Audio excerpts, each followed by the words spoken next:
मसीह में मेरे अति प्रिय भाई और बहनों, प्रभु यीशु मसीह के मधुर और मीठे नाम में आज की सुंदर सुबह में मैं आप सबों का हार्दिक अभिनंदन करता हूं। आज की सुंदर सुबह में हम जब पिता परमेश्वर की जीवित वचन को सुनना चाहते, मनन करना चाहते, तो आइए हम उससे पहले पिता परमेश्वर को धन्यवाद दें। हम प्रार्थना करें। हे स्वर्ग शक्तिमान ईश्वर दयालु पिता, आज की सुंदर सुबह हम प्रभु यीशु नाम से तेरे चरणों में आते हैं और प्रभु तेरे नाम की स्तुति करते, महिमा करते, प्रशंसा करते, तेरी महान देखलता अनुग्रह के लिए हम तुझे धन्यवाद देते हैं। प्रभु तूने पिछले रात्रि की घड़ी में हमारी की रक्षा की है, रखवाली की है। हर प्रकार के दुख से, तकलीफ से, संकट से, विपत्ति से, शैतान से, शत्रु से और पहुंच अचानक मृत्यु से हमें बचाया, हमें भला चंगा जीवन दी। हम सारे मन से तुझे धन्यवाद देते प्रभु। इसी समय हम तेरे जीवित वचन को सुनना चाहते हैं, मनन करना चाहते हैं। इसलिए प्रभु हम अपने आप को तेरे हाथ में सौंप देते हैं। हमारे हृदय से हर एक प्रकार की मलिनताओं को दूर कर, हर एक प्रकार के शैतान और संसार की बुरी अभिलाषाओं को, बुरे विचारों को दूर कर प्रभु, और पवित्र आत्मा की अगुवाई दे, सहायता दे, ताकि तेरे जीवित वचन को हम सुन सके, मनन कर सके, और जो कि हमारे जीवन के लिए प्रभु जी लाभकारी होने पाए। प्रभु इस समय हमारे होठों को शुद्ध कर प्रभु, पवित्र कर प्रभु। इस समय हमारे होठों से जो कुछ भी निकलने पाए प्रभु, तेरे उद्धार और आनंद और कल्याण की बातें निकलने पाए, ताकि हम सभी इस वचन, तेरे वचन को सुनकर तेरे उद्धार को, तेरे कल्याण को, तेरी हाँ प्रभु जी प्रेम को हम अपने जीवन में आत्मसात करने वाले होने पाए। प्रभु हर एक प्रकार के पाप दोष गुनाहों को तेरे चरणों में लेकर आते हुए हम मान लेते हैं, दया से क्षमा कर। और प्रभु हमारी ये दीन प्रार्थना जो कि हम तेरे बेटे यीशु मसीह के सामर्थ्य नाम में लाते हैं, दया से सुन और स्वर्ग राज में अपनी महिमा के लिए ग्रहण कर। आमीन। आज के सुंदर सुबह के लिए परमेश्वर का जीवित वचन हमें जो दिया गया है हमें मिलता है उत्पत्ति की पुस्तक, उत्पत्ति 3 उसका 4 से 5 पद, और उत्पत्ति 3 8 से 10 तक। उत्पत्ति 3 4 से 5 और उत्पत्ति 3 8 से 10 पद तक। यहाँ पर परमेश्वर का जीवित वचन इस प्रकार से लिखा हुआ है, हम ध्यान से सुने। तब सर्प ने स्त्री से कहा, तुम निश्चय ना मरोगे, परंतु परमेश्वर आप जानता है कि जिस दिन तुम उसका फल खाओगे, उसी दिन तुम्हारी आंखें खुल जाएगी और तुम भले बुरे का ज्ञान पाकर परमेश्वर के तुल्य हो जाओगे। तब यहोवा परमेश्वर जो दिन के ठंडे समय वाटिका में फिरता था का शब्द उनको सुनाई दिया। तब आदम और उसकी पत्नी वाटिका की वृक्षों के बीच यहोवा परमेश्वर से छिप गए। तब यहोवा परमेश्वर ने पुकार कर आदम से पूछा, तू कहाँ है? उसने कहा, मैं तेरा शब्द बारी में सुनकर डर गया, क्योंकि मैं नंगा था इसलिए छिप गया। यहाँ तक आमीन। पिता परमेश्वर अपने वचन के पढ़े और सुने जाने में हम सबों को बहुतायत की आशीष दी। क्रिस्त में प्यारो, आज की सुंदर सुबह में हम सर्वप्रथम पिता परमेश्वर को धन्यवाद देवे कि उसने आज की सुंदर सुबह में हमारे लिए अपना जीवित वचन दान किया और वचन के माध्यम से हमारे एक उद्धार और शांति प्रदान करता है। आज हम इस वचन में देख पाते हैं, ये उस समय की घटना है जब पिता परमेश्वर ने आदम की वाटी का रचना किया, आदम की वाटी को बनाया और उसमें रहने के लिए आदम और हव्वा को उसमें छोड़ दिया और उनको आज्ञा दिया कि तुम इस वाटिका का सारे फलों को तुम खा सकते हो, परंतु इसके बीच में जो भले और बुरे का पेड़ है, इसका फल तुम कभी नहीं खाना, और जिस दिन तुम खाओगे उसी दिन निश्चय तुम मर जाओगे। इस प्रकार से उनको आज्ञा दी कि उनको वाटिका में रहने के लिए उसने छोड़ दिया। परंतु आगे चलकर क्या होता है कि शैतान जो कि सर्प का रूप धारण करके उस वाटिका में प्रवेश करता है और शैतान जो है, जो कि एक सर्प के रूप में आया है, हव्वा के पास जाता है और हव्वा से कहता है कि क्या परमेश्वर ने तुम्हें इस वाटिका के बीज का फल को, पेड़ का फल को खाने के लिए मना किया है? हव्वा कहती है हाँ, उसने मना किया है। तब शैतान कहता है कि परमेश्वर ने तुम्हें तुमसे छुपाया है कि जिस दिन तुम इस पेड़ का फल खाओगे वो दिन तुम्हारी आंखें खुल जाएगी और तुम भले और बुरे का ज्ञान पाकर ईश्वर परमेश्वर की तुल्य हो जाओगे। इस प्रकार की बातें वो सर्प जो है हव्वा से कहता है, और हव्वा उस सर्प अर्थात शैतान की बातों में आ जाती है और वो बीज के पेड़ का फल को तोड़ती है और खुद खाती है और आधा टुकड़ा वो आदम को देती है और आदम भी उसका फल को खाता है। और इस प्रकार से जब वो दोनों फल को खा लेते हैं तो उनकी आंखें खुल जाती है और वो उनको एहसास होता है कि हम तो नंगे हैं, और वे अपने नंगापन को छिपाने के लिए पेड़ों की पत्तियों को छोड़कर उनको सिलाई करके वो शरीर के ढकने के लिए जो है वो उपाय करते हैं। और इसी बीच परमेश्वर संध्या की घड़ी में उस वाटिका में आ पहुंचता है और वो आदम और हव्वा को नहीं देखता है। तो वो परमेश्वर आदम को आवाज दे के पुकारता है, हे आदम तू कहाँ है? आदम परमेश्वर को उत्तर देता है कि मैं तो नंगा हूं, इसलिए तेरी आवाज सुनकर मैं डर गया और मैं पेड़ की ओट में छिप गया हूं। तो परमेश्वर उसको पूछता है, तुम्हें किसने जता दिया कि तुम नंगे हो? तब जो है वो पिछली कहानियों को बताता है कि सर्प ने हव्वा को वो फल खाने के लिए भी कहा और हव्वा ने पेड़ के फल को तोड़ा और खाया और मुझे भी एक टुकड़ा दिया। इस प्रकार से हम उस फल को खा चुके हैं और हमें एहसास हो रहा है कि हम नंगे हैं, इसलिए हम तेरे डर से छिपे हुए।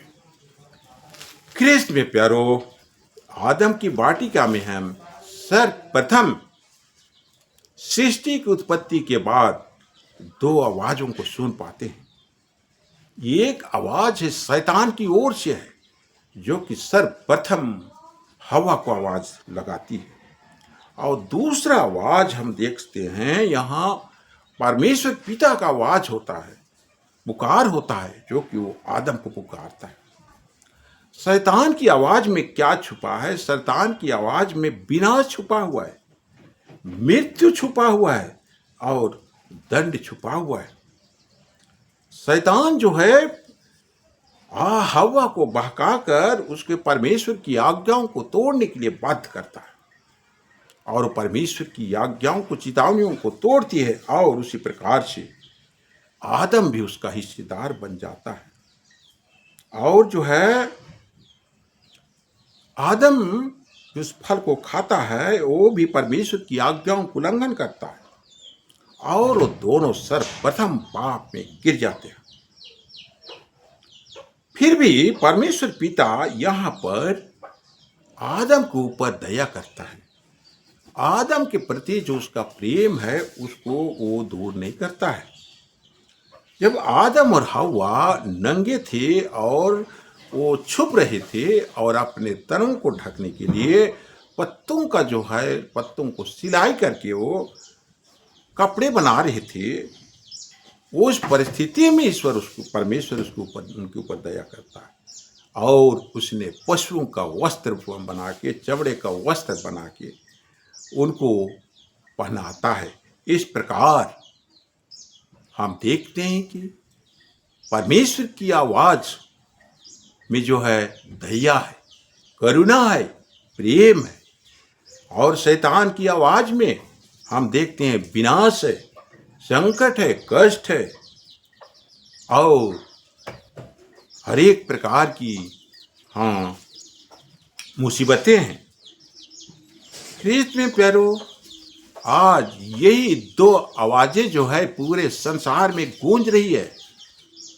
एक तरफ से शैतान का आवाज आ रहा है, दुनिया के किसी भी छोर में जाएंगे हम, चाहे घर में, चाहे बाहर, बाजार में, रोड में, सवारी में, यात्रा में और कहीं भी, आज हम रेडियो में, मोबाइल में, टीवी में और भी अनेकों प्रकार के जितने भी साधन है, सभी में हम शैतान की आवाजों को सुनते हैं। वो आज हमें पुकार रहा है कि मेरे पास आओ, मैं तुम्हें सुखाली दूंगा, मैं तुम्हें धनवान बना दूंगा, तुम्हारा जीवन को मैं आनंद से भर दूंगा, ऐसा मैं तुम्हें अच्छी नौकरी दूंगा, मैं तुम्हें अच्छी पत्नी दूंगा। इस प्रकार से कई एक किस्म का आवाज हम दुनिया में सुन पाते हैं। और अगर हम उसकी आवाज को सुनकर उसके पीछे चलते हैं तो हमारा चंद दिनों का खुशहाली जीवन के बाद हम विनाश की गर्त में हम चले जाते हैं। और जब हम परमेश्वर पिता की आवाज को सुनते हैं तो हमें विश्राम मिलता है, आनंद मिलता है, खुशी मिलता है, संपन्नता मिलती है, जय मिलता है। और तो और हम मृत्यु के ऊपर भी विजय प्राप्त करते हैं। और इसीलिए पिता परमेश्वर जो है अपने वचन में मत्ती के पुस्तक में कहता है, हे बोझ से दबे हुए लोगों, मेरे पास आओ, मैं तुम्हें विश्राम दूंगा। इस प्रकार से आज परमेश्वर आज हमें आवाज देकर बुला रहा है। आज हम अगर परमेश्वर की आवाज को दो सुनकर उसके पास आते हैं तो हमारे ऊपर जो संकट का बोझ है, बीमारी का बोझ है, तंगहाली का बोझ है और भी नाना प्रकार के घरेलू बोझ है, हम हर एक प्रकार के बोझों से आज निजात को प्राप्त करते हैं। हमारा बोझ परमेश्वर पिता स्वयं उठा लेता है और हमें विश्राम को देता है। और इस प्रकार का जब हम जीवन को व्यतीत करते हैं तो हम एक दिन पिता परमेश्वर के साथ स्वर्ग राज में रहने पाएंगे, हम स्वर्ग राज का अधिकारी होने पाएंगे। और जब हम सर्प की आवाज को सुनते हैं, शैतान की आवाज को सुनते हैं जो संसार में गूंज रहे हैं, अगर उसकी आवाजों को सुनते हैं तो हमारा विनाश निश्चित है। और मृत्यु के उपरांत हम उस नरक की आग में, झील में डाले जाएंगे जो कि शैतान के लिए और उसके दूतों के लिए बनाया गया है। सो आइए आज हम ये फैसला करें, आज निश्चय करें कि हम किसकी आवाज को सुने, शैतान की आवाज को सुने या संसार की आवाज को सुने या परमेश्वर पिता की आवाज को सुने जो हमें जय दिलाता है, संकट से विजय दिलाता है, बीमारी से छुटकारा दिलाता है और तो और हमें वो अपना बेटा और बेटी बनाता है और एक दिन स्वर्ग राज का हमें अधिकारी बनाता है। सो आइए आज हम इन बातों के ऊपर गौर करें, निश्चय करें कि हम परमेश्वर की आवाज को सुनने वाले बनने पाए तो हम निश्चित एक दिन स्वर्ग राज का अधिकारी होने पाएंगे। सो पिता परमेश्वर इस छोटी प्रवचन में बहुतायत की आशीष हो, आमीन। हम प्रार्थना करें। हे सर्वशक्तिमान ईश्वर, दयालु पिता, हम फिर कर तेरे चरणों में आते हैं, पवित्र नाम की स्तुति करते, महिमा करते, तेरी महान दया था अनुग्रह के लिए हम तुझे धन्यवाद देते हैं। प्रभु जी, तूने आज की सुंदर सुबह में हमारे लिए अपना जीवित वचन दान किया, वचन के माध्यम से हमारे को शांति प्रदान किया, आनंद प्रदान की, इस बड़ी दया के लिए हम तुझे धन्यवाद देते हैं। प्रभु जी, आज के यह वचन में हम देख पाते हैं कि सृष्टि के आरंभ से हम दो प्रकार की आवाजों को सुनते हैं। सर्वप्रथम हम सुनते हैं शैतान की आवाज को, जिसकी आवाज को सुनने पर आदम और हव्वा उस वाटिका से निकाले जाते हैं, दंड के अधिकारी होते हैं, विनाश को प्राप्त करते हैं। और दूसरी ओर हम देखते हैं परमेश्वर की आवाज है अगर हम उसकी आवाज़ को सुनते हैं, हम शांति को पाते हैं, आनंद को पाते हैं, उद्धार को पाते हैं, त्राण को पाते हैं और एक दिन स्वर्ग राज का अधिकारी होने पाते हैं। तो आज हमें प्रभु जी तू सहायता कर, मदद कर कि हम उस शैतान की आवाज़ों को नहीं, जो संसार में गूंज रहा है, उसकी आवाज़ को सुनने वाले नहीं बनने पाए, परंतु आज हम हमारी कान तेरी ओर लगे रहने पाए, तो जो उद्धार, शांति और त्राण और मुक्ति का दाता है, तेरी आवाज़ों को हम सुनने वाले बनने पाए, ताकि हमारा जीवन तेरे पवित्र इच्छा के अनुसार होने पाए और हम जो संसार में नाना प्रकार के बोझ से दबे हुए हैं, हमारा बोझ हल्का होने पाए और एक दिन मृत्यु उपरांत हम तेरे साथ स्वर्ग राज में रहने पाए और स्वर्ग का में आनंद से भरपूरी का जीवन को हम जीने पाए। तो प्रभु जी, इस तेरे वचन के अनुसार हमें चलने के लिए तू सहायता कर, मदद कर। आज की जितने भी लोगों का पैर फ्रैक्चर हुआ है, पैर टूटा हुआ है, हाथ टूटा हुआ है, हड्डी की समस्या है, यीशु नाम में इसी समय चंगे हो जाओ।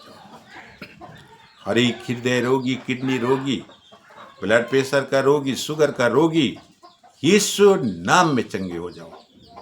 हर एक लकवाग्रस्त रोगी जो कि बिस्तर में पड़ा हुआ है, यीशु नाम में चंगे हो जाओ और बिस्तर को छोड़कर अपने पैरों पर खड़े होकर चलने फिरने लग जाओ।